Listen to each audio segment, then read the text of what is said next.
Hello there, MIS. Wait, where is everyone? Oh, there you are. That's right. You're at home, you're staying safe, you're washing your hands, and you're not touching your face. Social distancing is a really important part of stopping the spread of COVID-19, so I'm proud of you guys for helping out. So, welcome back virtually from spring break, everyone. Now, as I mentioned in the first video, and if you missed it, you can find it linked right below, we're going to have to be a little bit flexible for the rest of the semester, but rest assured, I'm going to do everything I can to make sure you all have the best possible database learning experience. So in the first half of class, we covered quite a bit of ground. We learned about fundamental data concepts like the difference in data and information, metadata, what databases and database management systems are, and the 4 things you can do with data, which is to create, read, update, and delete. And we'll be doing all of those things with our SQL queries for the rest of the semester. We talked about conceptual modeling with entity relationship diagrams and relational modeling where we add our schema and the addition of our foreign key relationships. Then finally, we learned about how to actually create the databases we designed using data definition language. Now, you guys have come a long way and learned a lot of very important stuff. Now, keep in mind that while Exam 2 is not comprehensive, in order to be successful in the second half of the semester, you're going to have a pretty firm grasp of what we covered in the first half of the semester. So don't just go forgetting everything we've learned so far. Now, there's 3 main topics we're going to cover in the second half of class. Relational algebra, which we're going to be starting today, structured query language, which is a lot of fun to do and a great skill to have, and normalization, which is the process we use to ensure there are no anomalies or problems with our database design. Hopefully you're watching this video before our normally scheduled class time, because as I described in the first video, and again, it's linked below if you didn't catch it, during this series of videos, I'm going to be giving out URLs in order to complete virtual in-class exercises, and you're going to have your first virtual in-class exercise today. Now, you only have until midnight on Monday, March 23rd in order to complete this, so I would suggest that you just go ahead and do it when you get to that point in the video. Also, as I mentioned in the first video, during our normal class time, I'm going to be holding a Zoom meeting where we can discuss in a real-time format any questions or concerns you have about the content. Now, I don't want any kind of technical problems to get in the way of you getting the core lecture materials, so I'm not going to be doing a normal lecture during the Zoom meeting, but if you have any questions or concerns, that's the time that we can discuss that. Also, your attendance at the Zoom meeting is not required. And if no one shows up, or if we finish kind of early, I might only hang out there for 15 or 20 minutes. We're just kind of playing things by ear at this point. So, without further ado, here's part 1 of today's lecture. Enjoy! All right, this is our first video in our 3-part series on relational algebra operators. We're going to be talking about a little bit of administrative stuff to get started with the SQL project and assignment 3, and then we're going to go into more detail about the 2 Unary relational algebra operators you already know a little bit about, select and project. So, first off, the SQL project. It was posted to Blackboard on Monday, March 23rd. You'll note in the assignment file there are 3 phases with a total of 35 queries. Phase 1, which is 15 queries, is due April 13th. Phase 2, which is 10 queries, is due April 22nd. And then Phase 3, which is an additional 10 queries, is a bonus phase. So this is these are points above and beyond what you would normally get on the SQL project. This is also due April 22nd. So the first 2 phases are worth a total of 100 points. Phase 3 is an additional 10 points, which winds up being 1 full point of extra credit on your final grade if you get all of those queries correct. So April 13th is a full week later than originally scheduled. April 22nd is just a little bit under a week, but I didn't want the phase 2 and 3 of the SQL project to be due on the same day as the exam, so it's just scooted up a little bit. Now, one reminder for you, this is not a team project. I expect you to all do your own work. However, I do appreciate that you guys helping each other helps each other learn. So I'm fine with some collaboration and some discussion, but I want everyone to log into the Oracle server and run these SQL queries themselves so you experience that and you get that education. If you do work with someone and collaborate and discuss with someone, please let me know in the comments so it doesn't look suspicious. So the kind of big picture approach for doing the SQL project is that you are going to download SQL Developer and Java from Oracle. There will be instructions on how to connect to our Oracle server. You're going to write and run the necessary queries, and I strongly suggest that you write these queries in a text editor like Notepad or TextEdit and save them and then put them into the submission system. Don't use Word, because if you use Word, it's going to mess up your quotation marks. And in the videos for module 12.1, I'll demonstrate what the problem with using Word for SQL queries is. But use Notepad if you're on Windows, or something like TextEdit if you were on a Mac, and then just copy and paste your SQL queries into the submission system. More detailed instructions, of course, are going to be in the assignment file. We also need to talk briefly about Assignment 3. This was also posted to Blackboard on Monday, March 23rd, and it is going to be due on Wednesday, April 1st. So in Assignment 3, you're going to be writing SQL queries in Access. Now, Access gets kind of a bad rap. It's not as high-end, as enterprisey as Oracle and Microsoft SQL Server and some of these big names are. However, I think there is a lot of value in learning how to write powerful SQL statements in Access, because it's something that's a little bit more accessible, no pun intended, right? You have Access on your computer, so it's easier to use in some ways. So don't start on Assignment 3 until you've watched the videos for modules 12.1. And note that in that series of videos, there is a demo that's very, very similar to what you'll be doing in Assignment 3. So I think that's going to be very helpful. All right, so moving on to our new content, Chapter 11, we're talking about relational algebra. So we briefly talked about some relational algebra operators before spring break. We had 2 unary operations, which means they work on a single relation, selection and projection, and 6 binary operations, which mean that they help 2 relations interact: the Cartesian product, division, union, intersection, difference, and join. So in this first video, we're going to be talking about the unary operators, select and project. In part 2 of this video series, we'll be talking about Cartesian product, division, and our 3 set theory operators of union, intersection, and difference. And then in the third and final video in this series, we will talk about joins, because there are many different types of joins. All right, so our select operator, as we've discussed before, selects a horizontal subset of tuples that satisfies some selection criteria from a relation. So we write our relational algebra operation for select like this, where we have a lowercase sigma that represents select. This R represents a relation that we are selecting data from, and then the selection condition is a Boolean expression for the relation R. So R is generally a relational algebra expression whose result is a relation. Okay, so the simplest form of R is just a relation itself. However, that's the really neat thing you have to understand here, is that all of our relational algebra operations, they result in another relation. And what this means is we can nest relational algebra operations inside each other, so that the output of one relational algebra operation feeds into the other relational algebra operation.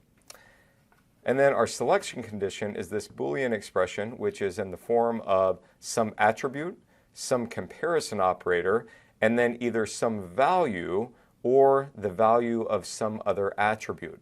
Okay, so we could have a condition like last name equals Smith, if we wanted to find all of our employees who has the last name of Smith. Or we might say something like salary is greater than 30,000. Okay? And then the select operation would just return any tuples that meet these criteria. Or we could say something like where credits needed is greater than or equal to credits completed.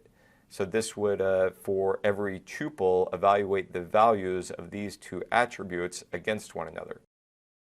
So let's go through some examples. Here we have a relation called course. It has 5 attributes and 12 tuples. And the first relational algebra expression we are going to evaluate is we're selecting from the course relation all tuples where the value of this hours attribute is equal to 3. So for each tuple, we're evaluating this expression. So we ask the question, is the value for hours for this tuple equal to 3? So in this case, is 3 equal to 3? Well, yes, it is. So that evaluates to true, and this first tuple would be returned. For the second tuple, we ask the same question, does the value of the hours attribute equal 3? Well, in this case, the value for hours is 2, so does 2 equal 3? No, that's false. So this tuple evaluates to false and would not be in the resulting relation. Here, the value of hours is 4, so that's false. This tuple would not be in the resulting relation. We have true, true, true, true, true. Here, hours is 4, so that's false. And the rest of these are true. So in the resulting relation from this relational algebra expression, we would have these 9 tuples that evaluated to true returned. Okay, we can also have compound expressions. So here we're asking for tuples where the value for credit is equal G and the value for hours is equal 3. So both of these expressions have to evaluate to true for this overall expression to be true. So in this case, we have the value for credit is equal to U, so that evaluates to false. Hours is equal to 3, so that evaluates to true. But with the AND operator, we need everything to evaluate to true. So in this case, the overall evaluation of this tuple is false, and it would not be returned in the relation resulting from this relational algebra expression. Here we have false and false, so that evaluates to false. Here again we have false and false, so that is false. False and true is going to be false. In this case, we have a value of G for credit and a value of 3 for hours, so that evaluates to true and true, which overall evaluates to true. So this tuple would be in the relation resulting from the evaluation of this relational algebra expression. So we have another true, true, false and false. So this tuple would not be returned. These two would, and this one has a value of U for credit, so false and true evaluates to false. So all of these tuples that evaluated to true overall would be in the resulting relation. Okay, in this case, we're not using an AND, but we're using the OR operator. So in this case, either one of these expressions needs to evaluate to true in order for the overall expression to evaluate to true. So in this case, we're going to ask the question about this first tuple, is the value of college equal to business, or is the value of college equal to engineering? And in this case, it's false, this is not business, and false, this is not engineering. So overall, this tuple evaluates to false and would not be in the resulting relation. Here, does college equal business? Yes, that's true. Does it equal engineering? No, that's false. But we only need one of these, either business or engineering, to evaluate to true in order for this tuple or this expression overall to evaluate to true. So in this case, this tuple would be returned. Here, education is not equal to business or engineering, so that's false. It would not be returned. Business, business, engineering, business, education doesn't evaluate to true for either expression, so overall it is false. And then where we have this null value for college, that is not equal to business and it is not equal to engineering, so that is false. So we would have these 8 tuples that are either business or engineering in the resulting relation. Okay, we can also have multiple expressions that are kind of grouped together using parentheses.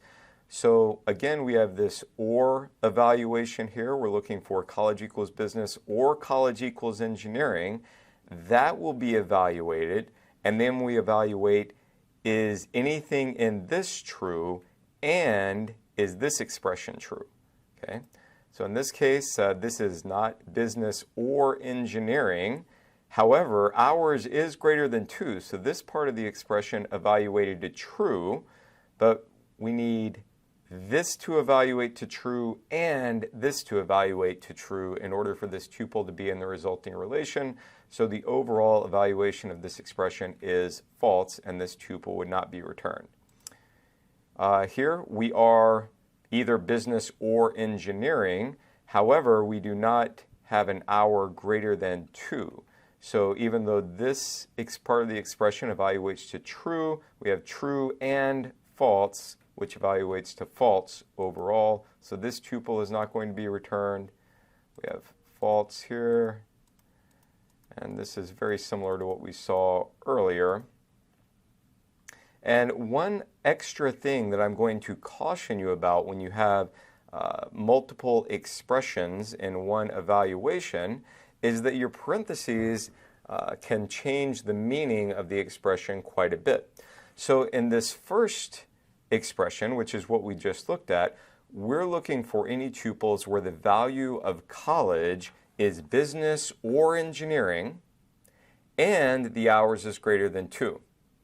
In this second expression, which looks very similar but is actually very different, we're looking for tuples where the college is equal to business, or the college is equal to engineering and hours is greater than 2. So if we look at this one tuple that we identified as being a little different on the last slide, and look at how that evaluates, so college equals business or college equals engineering, we get true or false. So this part of the expression evaluates to true. However, this second part of the expression evaluates to false, which turns into true and false, which evaluates to false overall. So this tuple would not be returned by this expression. However, if we move the parentheses around a little bit, this is asking a very different question. Is the college equal to business, or is the college equal to engineering and the hours is greater than 2? So yes, it's true that the college is equal to business. However, it's not equal to engineering, and the hours are not greater than 2. But this evaluates to true or false, which evaluates to true, because only one of these has to be true in order for the tuple to be returned in the resulting relation. So the takeaway there is be very careful with these with parentheses placements. Okay, our project operator selects a vertical subset of attributes from some relation. Okay, and we write this relational algebra expression with a lowercase pi symbol, and then our list of attributes as a subscript, and then our relation that we are wanting to project attributes from. So attribute list is just a subset of the attributes in the relation R. Just like with our select operation, R is generally a relational algebra expression, the simplest of which is just a single relation. But this could be, for example, a select statement that we then project only certain attributes from. So we can nest these relational algebra operations within each other, and as you'll see in coming classes, we can nest SQL queries within each other. So the result of this projection operation contains the attributes specified in the attribute list in the same order that they are specified in the list. And one important thing to note here is if the attribute list in the projection is not a super key, that is that the values are not unique, duplicate tuples are not going to be displayed. Okay, and we should know this because in module 6.2 we talked about the definition of a relation, and by definition a relation cannot have duplicate tuples. All right, so here we have our course relation again, and we want to project from the course relation this attribute college. See? So how many tuples? So we have 12 tuples in this source relation, but here's the thing, college is not a super key. we have some duplication. So what we're going to find is the resulting relation from this relational algebra expression is going to only have unique values of college. So our resulting relation is going to have arts and science, business, education, engineering, and then also this null value, but we're not going to have repetition of each one of these values. So we wind up with a cardinality of this resulting relation of 5 as opposed to the 12 in the source relation. Okay, we have a similar relation here called department. If we were to just project the name attribute from this department relation, we have 6 tuples in the source relation, and we find that in the resulting relation we have 5 tuples because it appears we have a repeated value of economics. We have an economics department in the Arts and Sciences College and an economics department in the Education College. So name is not a superkey. However, if we were to project both name and college, these two attributes together are a superkey, so our resulting relation is going to have 6 tuples, just like the source relation. All right, now for our first virtual in-class exercise. Since we're getting more familiar with select and project, I want you guys to go to this URL and answer some questions about these two unary operators. So you have until Monday night at midnight on March 23rd, but I would suggest that you just go ahead and take a pause from the videos, go do that, and then come back and watch part 2 of this series. So with that, go do the virtual in-class exercise and then come back to part 2.